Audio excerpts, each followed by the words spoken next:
Hey friends, Chris here with Little Ritz Ranch, and today we're going to talk about my garden plan for the 2023 gardening season, which includes spring, summer, and fall. And my whole plan is on these two pages that I made made on Excel. And so, but really quick, I wanted to, for those of you that don't know, I wanted to orient you with the naming convention of the gardens. So off camera to my right, I think is is my house. And so this garden behind me is lovingly called the People Garden, which is the garden for the people. That'll make a little more sense, or the garden next to the people. And that'll make more sense when I go on to the other names. But basically, I think it's 18 or so rows, 50 foot wide or 50 foot long, 30 inches wide with 12-inch walkways. No till or anything like that. And I have not done any work on these beds yet. Well, actually, I'll get to that. Let me finish the naming thing. Okay, so then in the back, we're going to have the greenhouse, which is pretty understandable because it's the greenhouse. But then there's 3 other gardens. And so one of them is the chicken garden because it's next to the chickens. One of them is the sheep garden because we used to have sheep and it was next to the sheep. And then the last one is the pig garden because it's closest to the pigs when we used to have pigs. We don't have pigs and sheep anymore, but the names still stand. So I kind of use those naming conventions to help identify the different areas. The chicken garden is also the garden that gets the chickens on it, which they're currently still on it. In the late fall, they're released into the garden and clean up the garden bed for me. And then in about mid-late spring or so, then I have, because it's right next to their run, and then I put them back into their run. So now that we've got that out of the way, so this is the People Garden. And the People Garden has, like I said, I think it's like 17, 18 rows, 50 feet long, 30 inches wide. And so up here, because right off camera, right behind you is where the farm stand is, and then the front of my property, again, behind you. And so this is going to be all flowers with the exception of 3 rows. So here's kind of a rough look at my plan, and I don't know how much of it is visible, but I kind of taken, obviously the gardens are not as close together as they are here, but it helps me stay organized. So this section, let's see, this section right here is actually the People Garden, even though theoretically it'd be like down here somewhere. And then this is the greenhouse. This is the chicken garden, though it's bigger, but it's just a little sliver. And then this is the sheep garden, and this is the pig garden. That'll make more sense when we go to the back. But here you can see that there's 3 rows in the far back, and those are potatoes, and then everything else is going to be flowers. And so this year I will be growing a lot more flowers, namely a lot of sunflowers, branching, single stem, zinnias, cosmos, the calendula, marigolds. I feel like I'm forgetting sunballs, and a bunch of other things. Growing flowers is a little newer for me, so I'll share my journey with you. I've always been a vegetable grower that grew dahlias and sunflowers because they're so pretty, and I just want to expand on that a little bit, and then also sell little flower bouquets at the farm stand this year. So this garden, especially things like sunflower, zinnias, those are really warm weather loving crops, and so I'm not going to be getting them in the soil for a really long time, or at least it seems. I know this time will go by really fast, so that's why I haven't cleaned out my beds. I leave my beds, all the nesting insects and wildlife and whatever is left to do that. I did, however, I'll take you with me. I did, however, start some of the potatoes. I think you might remember that video, and I planned to plant them in succession, and I've only gotten the one in so far. But you can see that row right, my finger's going sideways, right there. That's covered in hay and horse manure. So that is my first succession of potatoes. And then the row before and after it will also be potatoes. So that's kind of, you can see the People Garden from this angle, and there's the farm stand right back there. But we'll go in the back and I'll show you the workhorse of the vegetable farm. Okay, so behind me, the chickens are all wondering what's going on, is the chicken garden. And so if you look over back behind there, the chickens have an 1/8 acre area, and the turkeys run as their regular area, and they transfer out through different areas to free range and stuff like that. But so this is, you can see there's, well, you can't really see the fence, but there's a fence to the greenhouse, to that tall fence that runs along. And then here are all of the chickens. And see, what they're doing is they're clearing out that area. That area was grass before, and they're slowly working on it, but I didn't get a chance to do any work with it. So this is the chicken garden, and it doesn't really have any, oh, and the boys. Hi, boys. Are you being quiet? Okay. And so here, what I'm gonna grow in here is only 2 things, and that's winter squash and mammoth sunflowers. And the winter squash will be all different types. I want to do a squash tunnel and all that stuff in here. And of course, both of those things are warmer weather loving crops, and so I won't be seeding them for a while. So I don't have to worry about, you know, mama's babies being in there right now, but later on I'll have to close the little door between their run and the chicken garden, and that way we can keep everything safe. But so here they are doing their work and clearing everything. I just need to run through with like a brush hog or whatever and just clear out that tall standing stuff, but they do all the work for me and put down some manure, so I like that. Next, we're gonna go in the greenhouse, and then I'll show you the rest of the garden. Welcome to the greenhouse.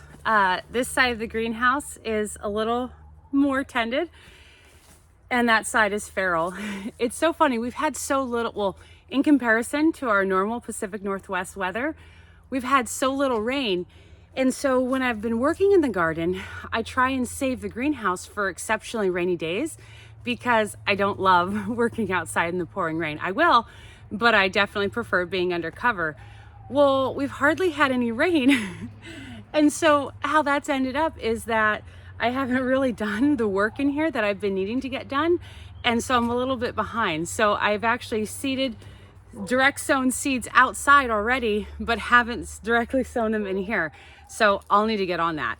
And anyways, so I wanted to go a little bit more into detail on my little plan. And I understand that you can't see it really well. I apologize for that. But so if you look here, let's see.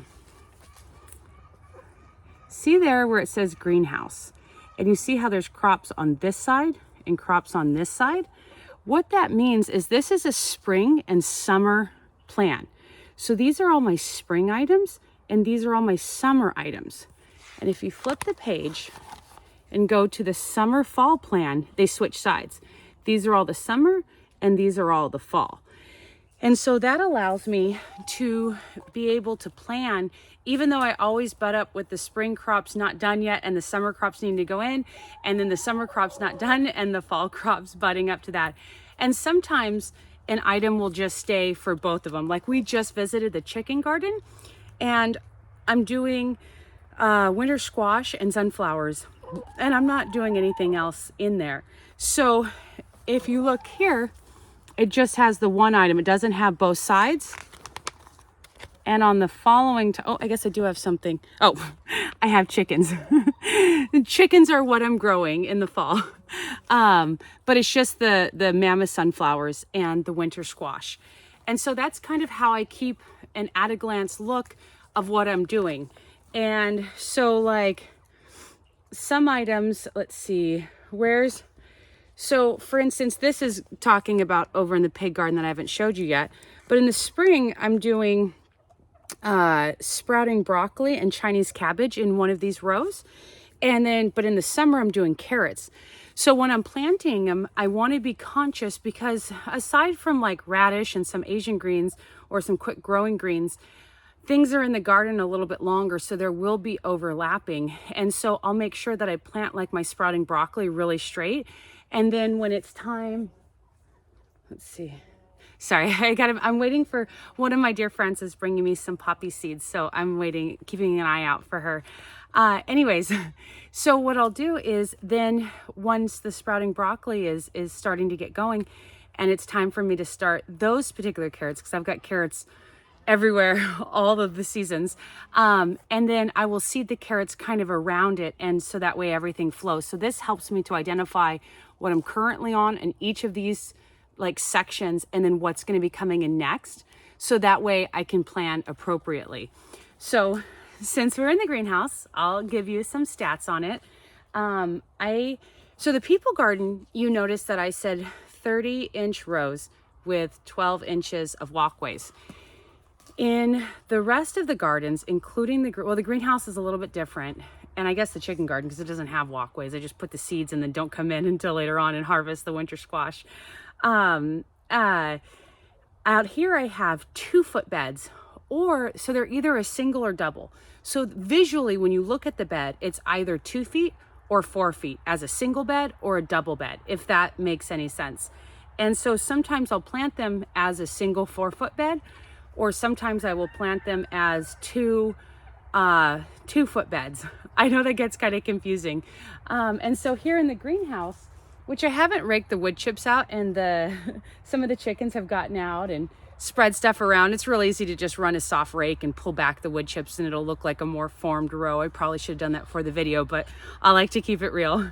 But here I have a 2-foot row, a 2-foot row, and then behind me, I don't know if you can tell the size difference, but it's a 4-foot row. And then going over, I've got a 4-foot row, a 4-foot row, and then a 2-foot row. And so for the greenhouse, what I have going in for the spring in here, I'm gonna have Hackeri turnips, radishes, peas, romaine lettuce, regular lettuce, spinach, strawberries, which are perennial. I have them in the same place every year, and Swiss chard. But then in the summer, I'll do cucumbers, tomatoes galore, determinate and indeterminate, peppers, of course, the still strawberries. They'll be there spring, summer, and fall, and then eggplant. And that's kind of exactly what I grew in here as well last year. And then in the fall, I'm gonna do kale and Swiss chard, peas again, spinach, leek and onion starts to transplant in the following year, lettuce, strawberries, and Asian greens. So that's the plan for the greenhouse. And so now I'll take you and explain better the pig and sheep garden. So just one moment. Okay, so we left the chicken garden and then we've left the greenhouse. And so all of this right here, including the tarped area, and then over to the pea trellises, this is all the pig garden. And over here, you can see I haven't done much with these beds, but through here, by the way, it got really sunny. This is the sheep garden here, and it's the 3 double rows. And then back in that corner, oh, am I pointing wrong? I can't see. Anyways, back in that corner, I have, what's it called? The berry patch. And I've got raspberries, blueberries, and cultivated blackberries, not wild blackberries. But so this is mainly where a lot of the vegetables grow and where I spend most of my time. And I've got my plan for that. Basically, you know what, let me put the phone down, well, I use my phone, but the camera down, and then I can read off things better. Hold on just a moment. Okay, I think the sun's behind me, so which might make me a little darker, but I don't know, whatever. So yeah, so again, behind me is the pig garden, which is the largest of the gardens. It's actually double the size of the sheep garden, and each one is, the way I made them is that it's technically 2 gardens in here, and they're the same exact size, and then as the one over here. And when I was trying to do a different like crop rotation style thing, so that way all of the different gardens are about the same size. If you take 2 in the people garden, 1 in the chicken garden, 1 in the greenhouse, 2 in the pig garden, and 1 in the sheep garden. I don't know if that makes a lot of sense, but it helps me to when I rotate things. But anyways, so in here, It's always hard because I always create my plan every year, and then sometimes just beds aren't ready, or things are taking longer, or the weather is, ever evolving. And so things change a lot depending on, what just conditions that happen. And I'm sure that you'll notice that in your garden too, or, if you have plans to plant something and then maybe you get sick or something like that, and then, things get behind. But every year in the spring, it's always the best of intentions. But anyways, so to cover some things that I want to grow in the pig garden in the spring is I'm going to be growing onions and carrots, garlic, sprouting broccoli, Chinese cabbage, spinach, fava beans, Swiss chard, peas, more lettuce, more garlic and shallots, more lettuce, kohlrabi, more lettuce, leeks, arugula, kale, more spinach, and strawberries. The strawberry beds aren't made yet. I don't know if you can see those piles of what's it called, of chicken manure. Those were cleaned out, and I still need to form those beds. And so but if I get them done in time, I'm transplanting the daughters from the strawberry plants in the greenhouse out there to expand more on the strawberries because they're amazing. And then in the summer, I will be growing the onions, beets, garlic, more beets, sprouting broccoli, carrots and more carrots and more carrots, beans, lots of lettuce, zucchini, kale, parsnips, garlics and shallots, radish and turnips, cucumbers, celery, leeks, some tomatoes, tomatillos, and then of course the strawberries. And then in the fall, I will plant more carrots and parsnips. And some of these will be like the parsnips. It's not that I'm planting additional parsnips in the fall. It's that they will be carrying over from the summer garden, if that makes sense. Some of the stuff will, whenever you see it listed twice, it's just a carryover because it takes more time. I think parsnips days to maturity is like 90 or 105 or something. And of course the first frost makes them ever so sweet. But anyways, sprouting broccoli, Swiss chard, fava beans, spinach, beets, more spinach, kale, lettuce, peas, potatoes, more peas, celery, and Asian greens. And then of course the strawberries will still be in the bed. And, which is pretty ambitious, but I'm really excited about that. As far as the sheep garden that is right behind you, I will be growing, I have a whole row of dahlias. I grew the dahlias last year. I don't know if you remember like the tours or anything like that, but they're so beautiful. I love dahlias. It was the first flower that I grew, and I didn't have the money to buy the bulbs because they're so expensive. But I purchased seed from Johnny's Seed, though any seed house has them, I think. And so they're not as big and beautiful, but it's a really economical way to get a lot of different flowers. And honestly, there are no bad looking dahlias. And so I've always grown dahlias and put them around the garden. And just when I see them and their bright, beautiful colors, they just make me smile. But also doing garlic, beets, and Asian greens in the spring. And then of course, garlic and dahlias in the summer. And then in addition, lettuce, Swiss chard, and mammoth sunflowers and pumpkin. And then, sorry, that was reversed. The first list I gave you was the spring. The second one was the summer. I apologize about that. And then in the the fall is going to be celery, dahlias, garlic, lettuce, more garlic because both garlics will overwinter, and then the pumpkins, which will not overwinter, but they'll be still in the field come fall. But anyways, so I hope that was clear and easier to understand, or if you're tackling how to organize your garden or how to plant it. Some tips that I would suggest are think about like the height of the things that you're wanting to grow. So when I did my pea trellises, I did them in the far, because my sun is over that way kind of, and then of course the zenith or whatever. But so I did it in the far back, so that way the sun that they block, what I have on the other side is lettuce for like when it starts warming up, and so it's a little protected and likes some shade. But what I would not put are say like tomatoes on the other side, because tomatoes love the sun and the heat and all that, whereas lettuce or greens don't really like it. Also plan your garden based on size. Different things that you have, like zucchinis, I swear they need so much room. But then things like carrots you can put in really close together.